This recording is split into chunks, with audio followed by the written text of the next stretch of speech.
Podcast Agi, saatmu beraksi. Kita berpikir bagaimana kalau kemudian kerjasama dengan Lazis Amalia Astra gitu. Nah, program ini berkembang Pak. Jadi biasanya kan penerima beasiswa ini langsung menerima uang Pak dari Astra, dikasih gurunya ngasih ke anaknya. Ya, kayak apa program Jakarta Pintar lah ya. Nah, kayak program BLT lah ya, bantuan langsung telas ya. Jadi kayak program BLT gitu ya. Tapi ternyata di tengah jalan Pak itu ada penyelewengan. Jadi ada yang gurunya nggak gajian kalau nggak ada beasiswa Astra gitu kan. Ada ditilep gurunya lah alasannya untuk bayar ujian gitu ya. Terus akhirnya kepikiran nih gimana kalau kita buat tabungan gitu. Waktu itu Astra masih punya Bank Permata ya Pak. Sekarang udah dilepas ya. Dulu ada Bank Permata, ada Bank Permata Syariah. Nah gimana nih kalau kita supaya menghindari kejadian-kejadian seperti tadi itu, gimana kalau kita buatkan tabungan gitu ya. Jadi penerima beasiswanya punya tabungan, uangnya disalurkan lewat tabungan sehingga uangnya tidak ditilep sana sini gitu ya. Akhirnya kita buat tabungan nih, kita pikir kan mudah ini ya. Bikin tabungan kan kalau bagi kita mudah ya Pak ya. Nah ternyata sulit Pak. Ternyata di lapangan itu banyak sekali yang nggak punya KTP. Banyak sekali anak-anak yang nggak punya akte kelahiran. Banyak sekali yang aktenya dibawa kabur sama bapaknya. Kawin lagi gitu ya. Terus ada yang nggak bisa tanda tangan di lapangan. Akhirnya cap jempol Pak. Jadi nggak punya kakak. Jadi apalagi kalau ada yang tinggal di Priuk nggak Pak? Priuk ada yang tinggal di Priuk? Mana Pak Papanggo Mas ya? Oh orang Dasu. Kantornya di Priuk betul ya. Nah, ya pokoknya Sungai Bambu, Warakas, Papanggo, Tanjung Priok, Kampung Bahari gitu ya.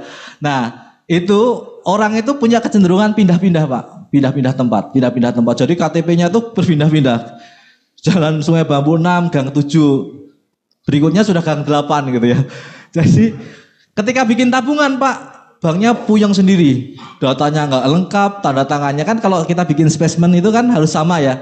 Tanda tangannya nggak sama, terus nggak bisa tanda tangan, cap jempolnya salah gitu. Akhirnya kita mumet semua.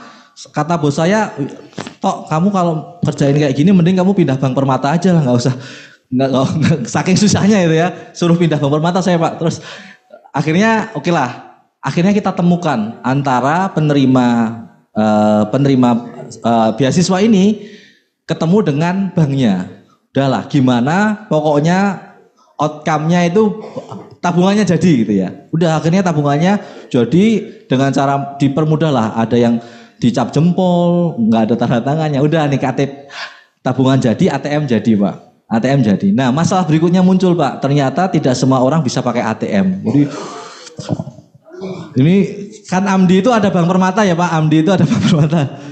Itu kita dimarahin satpamnya Pak karena yang antri itu udah banyak banget. Jadi ngambil uang gimana caranya Pak itu ya.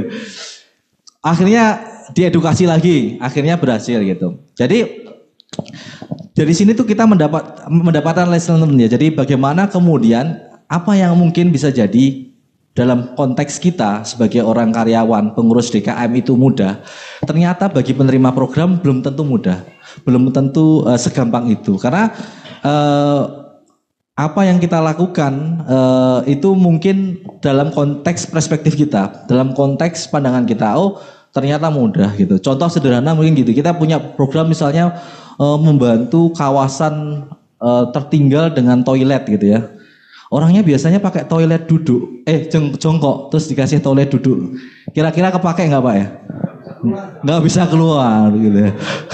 Nggak bisa keluar. Nah itu konteks itu harus dipahami gitu. Jadi program-program yang kita lakukan itu menurut kami harus belajar dari pelajaran beasiswa ini. Akhirnya kita menyadari. Tapi memang ada satu hal yang menjadi kebanggaan kita Pak. Jadi orang yang dulunya nggak punya KTP sekarang punya KTP.